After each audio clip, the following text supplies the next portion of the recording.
क्या सारे मुद्दे, सारे जो मस्जिदें हैं जिन पर दावा किया जाता है कि पहले वो मंदिर थे या मंदिरों के जमीन पर बनाए गए हैं, उन सब का मुद्दा उठाया जाएगा? ये सिलसिला कहां रुकेगा सर? नहीं, देखिए करण जी, ये बात ठीक नहीं है।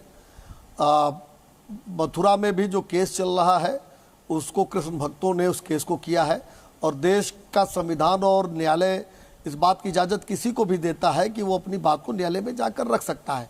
हमने कहा ना कि मथुरा वृंदावन का एक समयक विकास किया जा रहा है, चूंकि हमारी आस्था वहाँ से जुड़ी है। वो केवल धार्मिक विषय ही नहीं है, धार्मिक तो है ही, साथ साथ वो पर्यटन की दृष्टि से, आर्थिक दृष्टि से भी उस इलाके को उसके लिए फिर लोकसभा चुनाव का मुद्दा क्यों है? योगी जी के पास पहले से बहुमत है, प्रचंड बहुमत है। मैं ये पूछना चाह रहा हूं कि फिर लोकसभा में ये मुद्दा उठाया क्यों गया प्रचार में? नहीं, लोकसभा में हमने मंदिर का मुद्दा थोड़ी उठाया है। हमने कहा है कि वृंदावन मथुरा हमारे लिए श्रद्धा का केंद्र है और वहां का विकास हमारे प्राथमिकता में है। लेकिन इंडी गठबंधन के लोग चाहते हैं, इनके फारूक अब्दुल्ला कहते हैं कि पाकिस्तान से डरिए, वो एटॉमिक पावर है, इनके मणिशंकर अय्यर कहते हैं। तो ये जो चाइना और पाकिस्तान के प्रेमी हैं, जो आज तक मुसलमानों का तुष्टीकरण करते आए हैं, ये चाहते हैं कि मैं आपके पास आऊंगा इस पर एक बार दानिश कुरैशी और अतीकुर रहमान साहब से मैं रिस्पांस लेता हूं, उसके बाद फिर आपके पास आऊंगा किशोर जी। तुष्टीकरण किसी का नहीं है। ठीक है, दानिश कुरैशी। देखिए, मुझे लगता है कि दरअसल मैं तो कोई कांग्रेस का प्रवक्ता नहीं हूं, लेकिन अगर भारतीय जनता पार्टी के प्रवक्ता कह रहे हैं कि फारूक अब्दुल्ला ने ये कह दिया, तो देश के विदेश मंत्री चीन के लिए क्या कहते हैं कि इतनी बड़ी इकोनॉमी है, उस पर क्या जवाब है? तो इसका कोई जवाब नहीं है उनके पास। ऐसी बहुत सारी बातें हैं। सवाल ये होना चाहिए कि देखिए, वो बात हो गई। मेरा जो सवाल था इस मुद्दे को लेकर के, जो शुक्ला जी आप इतने वरिष्ठ हो, ये चाइना प्रेम भी अब आपके अंदर आ गया। फारूक अब्दुल्ला ने कहा, आप उनको क्यों डिफेंड कर रहे हैं? क्यों भारत पाकिस्तान से डरे या ऐसे लोगों से क्यों डरे? आज भारत का मुद्दे पे टिके रहते हैं सर, विश्व में सभी लोग जानते हैं। हम मुद्दे पे टिके रहते हैं। हम यह बात कर रहे हैं जिस तरह से मथुरा का मुद्दा उठा है। अतीकुर रहमान साहब, बात अयोध्या से शुरू हुई थी, काशी विश्वनाथ तक पहुंची, मथुरा भी है। क्यों नहीं ये जो तमाम विवाद हैं एक बार मिलजुल कर सुलझा लिए जाते हैं? भाईचारा दोनों पक्षों से हो। जो फैक्ट है वो तो केशव देव मंदिर को लेकर के यही है ना कि भाई वहां पर हिंदू मंदिर था। देखिए चंदन जी, इसी के मद्देनजर हमने हमेशा से कहा है कि ये स्लो पॉइजनिंग जो बीजेपी दे रही है हमारे समाज को, वो देना बंद करे। एक साथ में सारे मुद्दों को, आचार्य जी अभी आपको बताएंगे 40 है, 400 है, कितने हैं, ये सारे मुद्दे एक साथ क्लब करके, क्योंकि जनता हमारी जो सरकार है उनको इसीलिए इलेक्ट करती है कि वो इन तमाम जितने भी विवादित जो मामले हैं, नहीं जनता भी तो उठा रही है ना सर मुद्दे। नहीं, जनता नहीं उठा रही है। नहीं, जनता कैसे नहीं उठा रही है? जनता का मुद्दा मंदिर मस्जिद नहीं है। नहीं, जनता ने जो मुकदमा दर्ज किया गया था 1968 में, जो समझौता हुआ था, उसको लेकर के ये कहा जा रहा है भाई कांग्रेस सरकार के दबाव में किया गया था। वहां के लोगों ने अपना दायर किया है मुकदमा, राजनीतिक पार्टियों ने उसको आगे बढ़ाया है।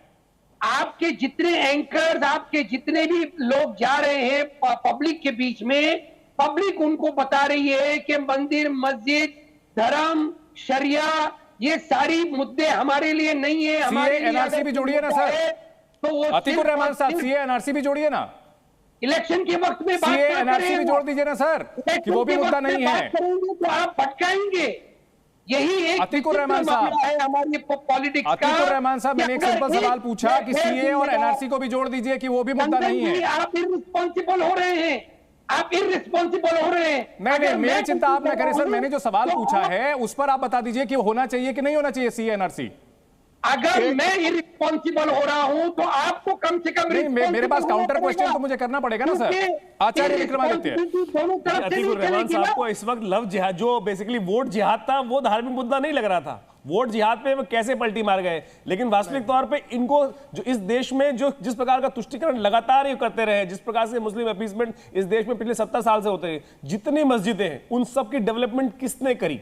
सरकार ने करी ना। 1947 के बाद से सरकार ने लगातार तमाम मस्जिदों का डेवलपमेंट करते रहे। कितने सुंदर तरीके से कृष्ण जन्मभूमि की जाके मस्जिद देखो किस प्रकार। आचार्य विक्रमादित्य, सरकार ने नहीं किया, सरकार ने किया। फैक्ट्स हम ठीक रखे, सरकार सरकारी पैसा लगा साहब। उसको डेवलपमेंट में सरकारी पैसा लगा। कौन से मुसलमान ऑर्गेनाइजेशन ने पैसा दिया? बता दीजिए। मुस्लिम पर्सनल लॉ बोर्ड ने कौन सा पैसा दिया? बिल्कुल नहीं दिया। सरकार ने इनडायरेक्टली पैसा देकर आर्कियोलॉजिकल सर्वे के द्वारा, किसी के द्वारा, अगर ठीक है, आर्कियोलॉजिकल सर्वे ऑफ इंडिया में सारे जो ऐतिहासिक इमारतें हैं उसमें आते हैं। उनको मस्जिद के तौर पर डेवलप किया गया साहब। उन लोगों ने इस प्रकार से इसको डेवलप कराया कि ये सारा का सारा सरकारी पैसा, लेकिन मंदिरों को नहीं डेवलप किया गया। मैं आपको बताता हूं 1940 में गांधी जी जाते हैं काशी विश्वनाथ में, कहते हैं बहुत गंदगी है, लेकिन किसी सरकार ने डेवलप नहीं किया। सब लोग देखते रहे। अरे सोमनाथ मंदिर का भी पुनर्निर्माण किया गया था सर, कांग्रेस की सरकार। पेट में दर्द होने लगता है। आचार्य जी, सोमनाथ मंदिर का पुनर्निर्माण किया गया तो उस वक्त कांग्रेस के लोगों ने पैसा दिया। लोगों ने पैसा दिया। नेहरू जी का कमेंट आपको याद है कि कोई नहीं जाएगा।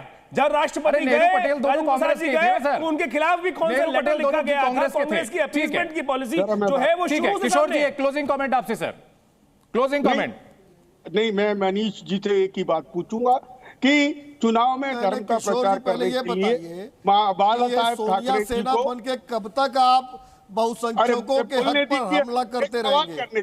ठीक है मनीष जी, आपके पास आऊंगा मैं क्लोजिंग कमेंट का, आपको मौका दूंगा। किशोर जी अपनी बात पूरी करें जल्दी से सर। मैं कह रहा हूं कि महामहिम बाला साहेब ठाकरे जी को चुनाव में धर्म का प्रचार करने के लिए डिस्क्वालीफाई कर दिया गया। बाला साहब ठाकरे जी के सिद्धांतों को तो आपने उठाकर कहीं और रख दिया। बोलने तो दो। बाला साहब की शिवसेना बची है वो।